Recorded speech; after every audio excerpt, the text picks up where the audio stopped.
প্রিয় বন্ধুগণ, পুলসিরাত কাকে বলে এবং পুলসিরাতে কি কি প্রশ্ন করা হবে আজকের এই ভিডিওতে আপনাদেরকে জানাবো। তাই ভিডিওটা সম্পূর্ণ দেখার অনুরোধ রইল। পুলসিরাত হচ্ছে সেই রাস্তা যে রাস্তা জাহান্নামের উপর দিয়ে যায় এবং যা চুলের চেয়ে চিকন ও আগুনের চেয়ে গরম এবং তরবারির চেয়ে ধারালো। কিয়ামতের দিন প্রত্যেক মানুষকে সে রাস্তা অতিক্রম করতে হবে। যারা জান্নাতবাসী হবে তারা তাদের ঈমান ও আমল অনুযায়ী স্বচ্ছন্দের সাথে কষ্টের সেতুটি অতিক্রম করে জান্নাতে প্রবেশ করবে এবং যাদের আমল নড়বড়ে তারা জাহান্নামে থাকবে। ঈমানদারদের জন্য সেই সেতুটি একটি সুন্দর উপত্যকায় রূপান্তরিত হবে, যেখানে তারা কোনো সমস্যা ছাড়াই অতিক্রম করে জান্নাতের দরজায় পৌঁছে যাবে। ঈমানদারগণ তাদের কর্ম অনুযায়ী লড়বে, যার আলোতে তারা সেই পুলের মধ্য দিয়ে পথ নির্ধারণ করবে। তারা প্রবল বাতাসের মতো দৌড়ে পার হয়ে যাবে। তারপর অনেকে হাঁটুতে ভর দিয়ে এবং অনেকে হামাগুড়ি দিয়ে পার হবে। নবী করিম সাল্লাল্লাহু তাআলা আলাইহি ওয়াসাল্লাম বলেন, আমি এক রাতে এক অদ্ভুত দৃশ্য দেখেছি। আমি দেখেছি আমার উম্মতের মধ্যে হতে একজন পুলসিরাতের উপর বুকের উপর ভর দিয়ে টেনে টেনে পার হচ্ছিল এবং কখনো হাঁটুর উপর ভর দিয়ে চলতে থাকে। এমন সময় তার কাছে পেশ করা হলো যারা আমার উপর দরুদ পাঠ করেছিল।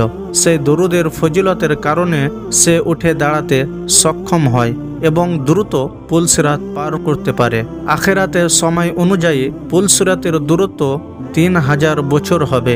এক রেওয়ায়েতে বলা হয়েছে যে জাহান্নামের 60টি পুল রয়েছে। প্রত্যেক পুলের মাঝে দূরত্ব 70 বছরের সমান এবং প্রতিটি পুল তলোয়ারের মতো ধারালো।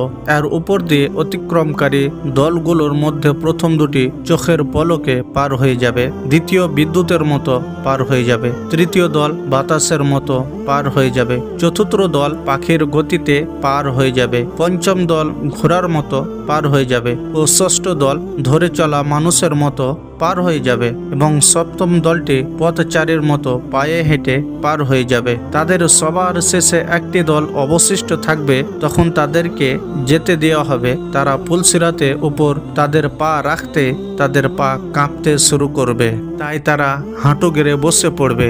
অগত্যই তারা হাঁটুতে ভর দিয়ে চলতে শুরু করবে এবং জাহান্নামের আগুনের তাপ তাদের পায়ে এবং পায়ের তলা পর্যন্ত পৌঁছে যাবে। এরপর আগুন থেকে বাঁচার জন্য পেটের উপর ভর করে টেনে টেনে চলতে শুরু করবে। তারা আগুন অতিক্রম করার পর ঘুরে দাঁড়াবে এবং জাহান্নামের দিকে তাকিয়ে বলবে, হে আল্লাহ, আমাদেরকে এই জাহান্নামের আগুন থেকে রক্ষা করেছেন, তিনি মহা পবিত্র।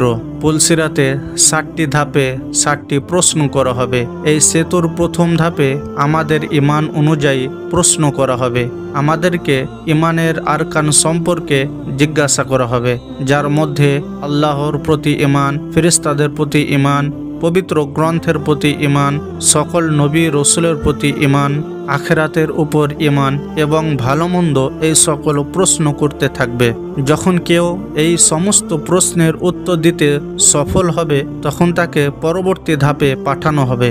সেখানে তাদেরকে নামাজ সম্পর্কে জিজ্ঞাসা করা হবে, তারা পূর্ণ নামাজ পড়েছিল কিনা।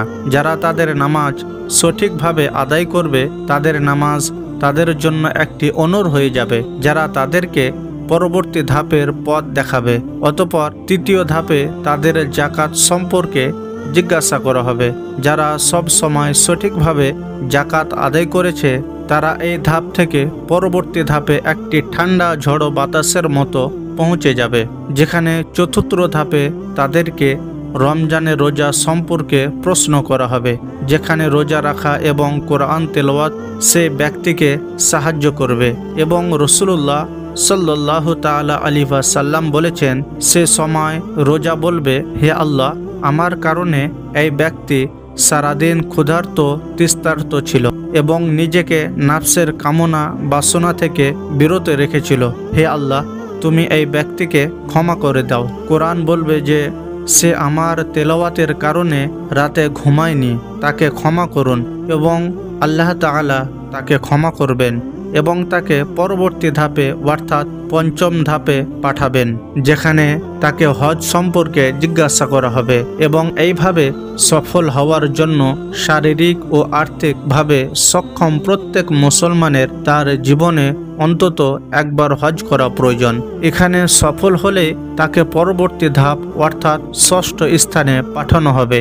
সেই ধাপে তাকে উজু ও গোসল সম্পর্কে জিজ্ঞাসা করা হবে। একজন ব্যক্তি পরিষ্কার এবং পবিত্রতা হাসিল করে আল্লাহর ইবাদত করার জন্য প্রস্তুত হয়। তাই শিশুদেরকে অল্প বয়সেই উজু ও গোসল সম্পর্কে শিক্ষা দেওয়া জরুরি, যাতে কিয়ামতের সময় সুস্থভাবে সফল হয় এবং পরবর্তী ধাপ অর্থাৎ ওই শেষ ধাপে পৌঁছাতে পারে। সপ্তম ও শেষ ধাপে তাকে বান্দার হক সম্পর্কে প্রশ্ন করা হবে, যেখানে সফলতা নির্ভর করবে আমরা আমাদের নিজের পিতামাতা, আমাদের বৃদ্ধরা, আমাদের সন্তান, প্রতিবেশী, বন্ধু বান্ধব এবং আত্মীয় স্বজনদের সাথে কিভাবে আচরণ করি তার উপর।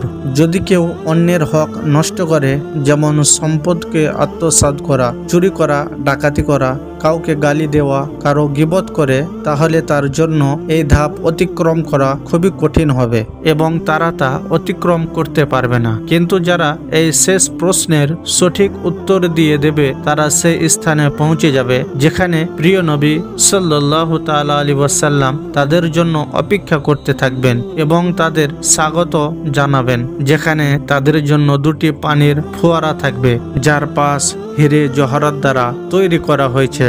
এরপর তারা একটি ঝর্ণায় গোসল করবে এবং অন্যটি থেকে পানি পান করবে। তারপর তারা জান্নাতের দরজায় পৌঁছে যাবে। জান্নাতের দরজায় ফেরেশতারা সেখানে তাদের স্বাগত জানাতে থাকবে। তারা জান্নাতে পা রাখবে এবং এমন এক অনন্তহীন জীবনে প্রবেশ করবে যা কখনো শেষ হবার নয়। আল্লাহ তাআলা আমাদেরকে এমন নেক আমল করার তৌফিক দান করুন, যার ফলে আমাদের পুলসিরাতের পার হওয়া সহজ হয়ে যায়। আমিন।